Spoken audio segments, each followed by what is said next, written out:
ప్రభువు ద్వారాలు. ప్రొద్దున ఒక ఫోన్ కాల్ వచ్చింది, అన్నా మేము మీటింగ్ కానీ వచ్చాం, మధ్యలో కారు ఇబ్బంది పెట్టింది.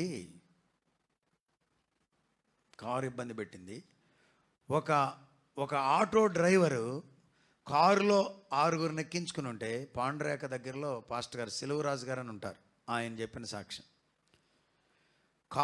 ఆటోలో ఉండి ఆ డ్రైవరు ఇంకొక అతను కలిసి ఆ కారు 7 కిలోమీటర్లు కాలుతో తోసుకుంటూ వెళ్ళారంట హైవే మీద. అక్కడికి వెళ్ళిన తర్వాత అక్కడ షెడ్లో పెట్టించి మళ్ళీ వీళ్ళని ఎక్కించుకుని ఆటోలో వాళ్ళ ఇంటికి చేర్చారంట. అతడు నాకు నంబర్ కూడా ఇచ్చాడు, తర్వాత నంబర్ దొరకలేదు, చాలాసార్లు వెతికాను. అది నిశ్చయంగా దేవదూతేనేమో అనుకుంటున్నాడంట ఈయన.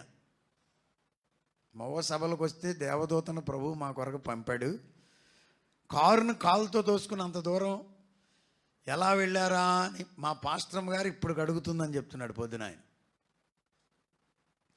నీకు మనస్సుంటే ప్రభువును చూడటానికి ప్రభువు మార్గాన్ని తెరుస్తాడు.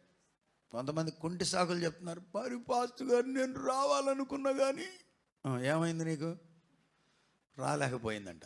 రాలేవు, నువ్వు నీకు రావాలని ఆసక్తి లేదు. పెళ్ళికో హైదరాబాద్ వెళ్ళిపోయావు, మొవలో ఉండి సభలకేమో రాలేకపోయావు, ఏమీ లేదు. ప్రభు మాట వినాలనే ఆసక్తి లేదు. మంచుగా అయ్యగారు, అబ్బో 10,000 మందికి లేని మంచు నీకే వచ్చిందా? ప్రభువును చూడటానికి వచ్చిన గుంపు కొరకు తిబేరియా నుండి పంపించాడంట. ప్రభువు నీకు కూడా చిన్న నావను పంపిస్తాడు. ప్రభువు నీకు కూడా పెద్ద ఓడను పంపిస్తాడు. ప్రభువు నీ కొరకు కూడా విమానాన్ని కూడా పంపించగలడు. ప్రభువు నీ కొరకు కూడా పరిస్థితులను మార్చగలడు. పాయింట్ అల్లా ఏంటంటే ప్రభువు దగ్గరికి వెళ్ళాలి, ప్రభువు పనిని చెయ్యాలి, ప్రభువును చూడాలి, ప్రభు కార్యాలు తెలుసుకోవాలి, దైవరాజ్యాన్ని గురించి వినాలి, నిత్య జీవమును గురించి తెలుసుకోవాలి, జీవితాన్ని దేవునికి సమర్పించుకోవాలి, మారు మనస్సు పొందాలి, వాక్యానుసారంగా బ్రతకాలి, దేవుని కృపకు నన్ను నేను అప్పగించుకోవాలి, దైవ చిత్తాన్ని నెరవేర్చాలి. నేను నా కొరకు బ్రతకడం కాదు, దేవుని కొరకు బ్రతకాలి, నీతిగా బ్రతకాలి, భక్తిగా బ్రతకాలి, దొంగతనం చేయకూడదు, అబద్ధం ఆడకూడదు, ఇష్టానుసారంగా తిరగకూడదు, నన్ను నేను దేవునికి అప్పగించుకోవాలి అనే కోరిక మనకు కలిగితే ప్రభు సహాయం చేస్తాడు.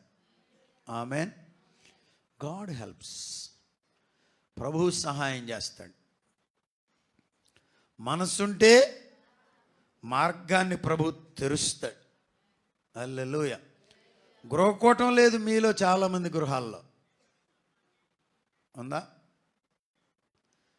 గృహకూటం లేదు, సేవకులు వచ్చిన సందర్భం లేదు. ఆ మాట అన్నాను అనుకో, మీ రొత్తే పెడతా, నేను రాలేనని వాళ్ళకి ఎట్లాగో తెలుసు. అమ్మగారు వస్తారమ్మా, పిల్లలు వస్తారమ్మా, తిమోతి గారు వస్తారమ్మా, దైవజనులు ఎవరో ఒకరు వచ్చి నడిపిస్తారమ్మా. వాళ్ళు వస్తే నేను పెట్టను. నువ్వు వస్తే మాత్రం అవసరమైతే 500 పడేస్తా. ఏదది? కానుక. అది కాదు, నాకు 500 పడేయడానికి కాదు ఇక్కడ. అయ్యా మా ఇంటికాడ గృహకూటం పెడితే నా భర్త కూడా వాక్యాన్ని వింటాడు కదా.